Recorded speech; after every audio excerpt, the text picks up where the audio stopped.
And we're back with the PCC Multiverse. My name is Gerald Glassford from Pop Culture Cosmos and Game Source. We truly want to thank you for sticking around and enjoying the show. And it's a story, and it's an event that it just cannot be taken away. It is truly something special right now at movie theaters. It is Black Panther. It is the big hit right now of 2018. It is actually at this point in time when you're hearing this it's probably gone over well over $500 million at the box office, heading probably on its way to 900, like I thought maybe would be capped out at, but it looks like even more, could be a billion, even more than that. I want to talk today to a good friend of mine. He wants to come on the show and talk a little bit about more about the meaning behind Black Panther, as far as Yes. what it means to a culture, to what it means, and the true importance of Black Panther, not in just the MCU, but actually overall in our society. And who better to talk about that than my good friend? You got to check out his show when it comes on the air. It is Gaming Thrones, and also the show that he actually bothers our good friend Jason on in Voice from the Underground. I know he bothers Oh, him all the time. You know, you can just sense it. You just sense it. Just drives him nuts. But you got to check out their show today on iHeartRadio, Apple Podcasts, and Spreaker.com. It is TJ Johnson. How are you, my friend? well, after that intro, man, I'm gushing. You got me looking like a little schoolgirl, blushing and stuff. Don't be Well, doing that to me, man. I told you, you I, fed me one time. I'm gonna keep coming back. You don't have to butter me up. I'm here. I'm I good. try, I try hard. I try hard to make sure every guest is truly appreciated on the Pop Culture Cosmos and No the PCC doubt, man. Multiverse. Glad to be back with you guys, man. But it's just beyond all expectations. President's Day weekend, it looked like it garnered close to $240 million. Just a That's a lot of huge opening. zeros. Yeah, it's actually That's a the lot of fifth zeros. largest domestic box office opening of all time. $500 million, like I said, by the end of the week. I tell you what, it's just scoring so well with audiences all over the world. I Yes, it gotta is. I gotta hear from you, man.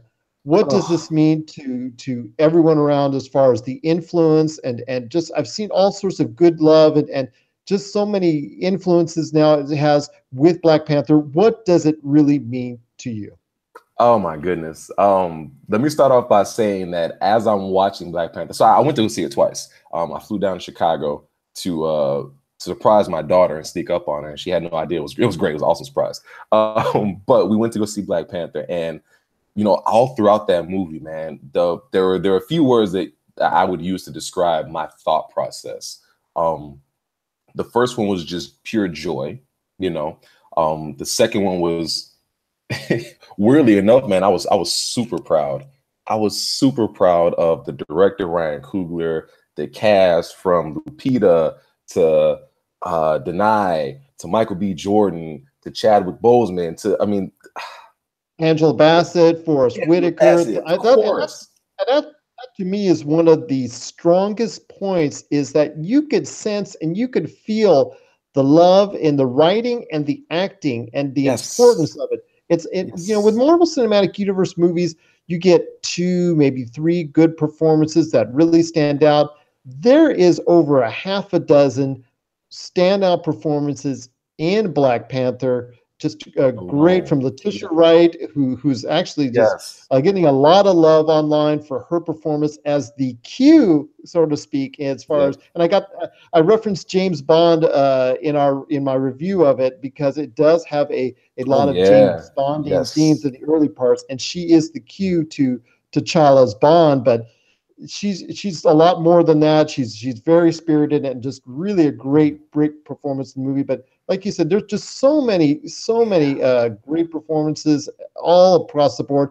How did it mean to you to see all that going on, and why did Black Panther score so well with you, as far as being that quintessential movie that people really need to see? So outside of the fact that it's a superhero film, outside of the fact that it's a predominantly Black ensemble cast, there were very, very strong thematic elements that the casual moviegoer might miss. And the reason I say that is because, as I said, I went to go see it twice. First time for me, it was spectacle. It was a beautiful movie. Everything just felt right.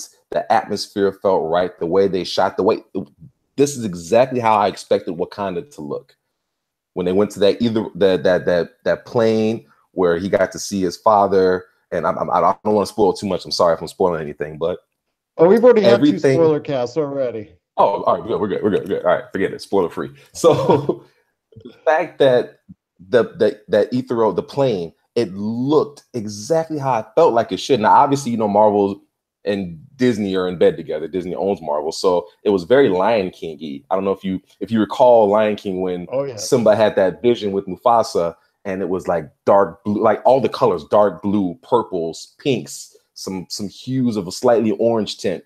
It was almost you could almost put that screen next to screen in Black Panther, and it almost looks like the exact same scene.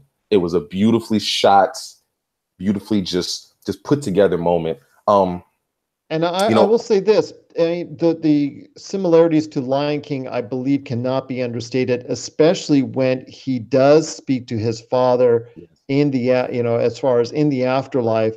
And again, it's just those, because both of those movies are so influential with not just the African American community, but all communities in general, as far as how good they are, and the theme. And before we continue, I want to tell you the theme that I really love the most, and I think people should really harp on, connect with, is the first after credit scenes and what Chadwick Boseman said as far as at the UN. I really think it is not, it goes without saying, I really think it should not be missed. And I really think everybody should take a lesson from what those words that were said. And, so to talk about exactly what he said, he had a line, and this was such a swipe at our current at our current commander in chief. And regardless of what you feel about him as a commander in chief, he is still the commander in chief, so I get it. But this was definitely a swipe. He said, and I'm going to paraphrase because I don't remember the quote exactly, but he said something along the lines of, in times of, turbulence or war or something along those lines, the righteous build bridges and, idiots build barriers, or something to that effect. So essentially saying, when we have times where we're seemingly separated, we need to find commonality and a way to bring everybody together instead of building up barriers to keep us apart and to keep us separated and divided. We need to try to find ways to come together. I thought that message was extremely poignant considering our political climate. And I thought that message was just so perfectly eloquated by Chadwick Boseman. And it resonated obviously in the movie and in the sense of the MCU and how, Wakanda, for the most part, they stayed out of everything. Wakanda had nothing to do with any, wars, any issues with famine, poverty. And that was Eric Killmonger's big problem. And, we talked about Marvel villains and who we've considered great villains. And obviously you have the Lokis who are up there as far as great villains are concerned. Although he kind of teeters back and forth. I'm not 100% sold on him being a villain, not 100% sold on him being a good guy. But, take that what it is. I think that Michael B. Jordan's Eric Killmonger, for me personally, is the strongest villain because of the simple fact that he brings up some really, really good points in regards to, as soon as he walks in, he says, y'all living good. Y'all up here on the throne and y'all, I want to be on the throne. I want to be what y'all doing. We have people that look like us in all different parts of the world, through poverty, famished, that are being persecuted and prejudiced against. And they look just like us, but we're not doing anything. Wakanda's not doing anything to help them. And, then T'Challa makes a comment, oh, well, I'm not the king of the world. I'm the king of Wakanda. And Eric jumps right back in. Michael B. Jordan jumps right back in and says, well, didn't all life originate here? Didn't all life originate from this continent? So wouldn't we all be brothers and sisters at this point? It was he didn't back down.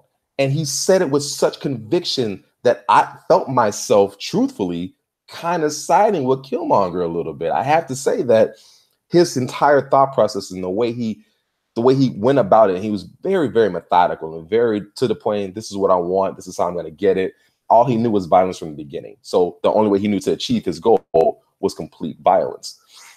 It was just such a convincing portrayal And it was something that they did not truly, you know, obviously the Eric Killmonger in the movie in the MCU was slightly different from the Eric Killmonger in the comic books. And, you know, we could go hours and hours on the differences between the two. But the bottom line is that ultimately both of them were shunned from Wakanda for, you know, different reasons. Obviously, the MCU's version didn't even get to know Wakanda, and the actual comic book version was shunned and pushed away from Wakanda and tried to come back and make it right just to sabotage it again.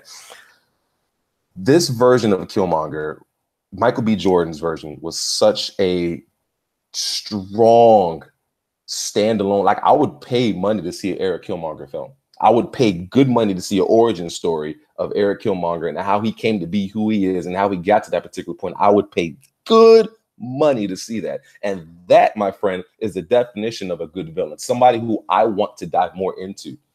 I can't say, you know, I know Loki. I get Loki. I get his backstory. Okay, I don't really need to know too much more about Loki. Obviously, the other MCU villains, which they seem to have a big thing about killing them off. I don't understand why every villain has to die in the Marvel Cinematic Universe, but, you know, it's neither here nor there. The fact that he's a villain, and I use the term villain relatively loosely here because I can't bring myself to completely call him a villain. I can call him an anti-hero. He definitely has his own way of doing things, very Jason Todd Red Hood-ish. And not that he wants to be this bad guy per se, but he has an agenda. He feels like the world has wronged him and has wronged his people and everything he believes in. And so he wants to go about fixing it. And granted, this is much more of a Malcolm X style of fixing the problem that versus a Martin Luther King style of fixing the problem, if you will. It's kind of the same side, or kind of two sides to the same coin. His performance absolutely was standout. From a thematic standpoint, some of the other elements to the film that a lot of people aren't going to catch is, you know, and this is not just a Black issue. This is just a human nature issue. A lot of the times we pay for the sins of our fathers. And that was something that was very, very eloquently pointed out in the movie, and to almost to a point where it's like, you know what? T'Challa seriously had to say, you know what? Like he did. He said, you were wrong. All of you were wrong to keep us away from everything and to isolate us from every other problem in the world. Your fear kept us from doing the things that are right. And that's not what a king does. That's not what a man does. These are all thematic elements that can affect all of us. I'm not just talking African American. I'm talking every culture goes through this. We've all paid for the sins of our father in some way, shape, and or form. And it's important that those type of moments are not lost in the beauty and the spectacle of this film. There were so many other thematic elements too. We could talk about, you know, the oppressed becoming the oppressor, and how, you know, one group eats very well while the other people starve, and they're not helping the other people to succeed. And that was Eric Killmonger's problem. And so there were so many different themes that played so well that if you're not paying attention, if you're just there for the spectacle, you will absolutely miss it. And you'll have a great spectacle, but you'll miss it. And the fact that those themes are put in there so well and are so intricately woven into the story, you miss it, is just a true testament to the director, Ryan Coogler. It's a true testament to that awesome cast that was able to portray these characters and put these characters in a light that we've never seen them. They made the character who ultimately in the comic books called Man-Ape into a likable and relatable character. This was just supposed to be a big hulking black guy in a white ape costume in the comic books. And he actually has a name that we don't even call him Man-Ape. He's never called Man-Ape, and he's a character that actually has a nice little redemption arc, for lack of a better term. It's just Ryan Coogler did this so well. And to see all of those awesome characters on the screen go through what they went through and still incorporate Martin Freeman's character to be a crucial part of this movie. And it just goes to show you, this is for everyone. We all truly need to work together. And this goes into the big thematic element of this movie. We all need to find ways to bridge our barriers, bridge our gaps, and come together. If Everett Ross wasn't there, he was a fighter pilot. If Everett Ross wasn't there, they might not have stopped those ships from making it out of Wakanda to keep the vibranium safe. If Everett Ross wasn't there, we don't know how the movie would have ended. Could you have put somebody else in Everett Ross' position? Possibly, but it wouldn't have made sense from a story standpoint. And it just goes to show you that ultimately we all need each other. None of us are going to make it out of this world alive. Let's be very, very clear. We are all going to go. We need help. We can't do this on our own. And I think those themes are just so prevalent that it was a movie that we wanted, but I think even more so than we wanted, we kind of need it. We kind of need to be reminded every once in a while that these barriers and these differences that we have, they're not really that big of a difference. We can find ways to work around them. We can find ways to build bridges and mend fences and come together as a country, as a community, as a Marvel Cinematic Universe. You know, let them be the beacon. They've showed us how to do it. Let's follow their footsteps if we can. So many awesome things out of this movie. So many.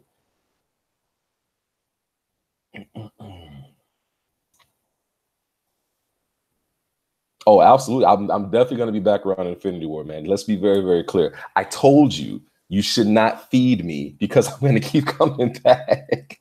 Now I'm hungrier. Now I'm even hungrier. Gerald, I appreciate the time. Thank you for letting me come on here and do my soapbox rant and talk about how awesome and how effective Black Panther was to me and how much it meant to me. Like I said, just watching that movie, the biggest word I could think of was just pride. I was so proud of that director and that cast and the way it all came together, that vision, the way it all played out. It was a beautiful film to see. And I'm excited that everyone got a chance to see it. And there were no knuckleheads that messed it up for anybody. That was the big part for me because I was concerned. I'd be lying to you if I said I didn't think about it with the state of affairs, you know, having a movie that came out that everybody assumed was about Black Panther being, you know, from the Black Panther movement, not realizing that Black Panther was created 3 months before the Black Panther movement started. I'd be lying to you if I said I wasn't concerned. Now, you can't let that fear stop you from doing what you need to do, but I'd be lying to you if I said I didn't think about it. But I'm happy to be able to say that everybody was in that theater, and not just African Americans, white people, Middle Eastern, Asian. Like, it was just an awesome film that everyone can relate to. Yes, the cast was predominantly African American, but there was not one thing that happened in that movie that everybody could not find some way to relate to.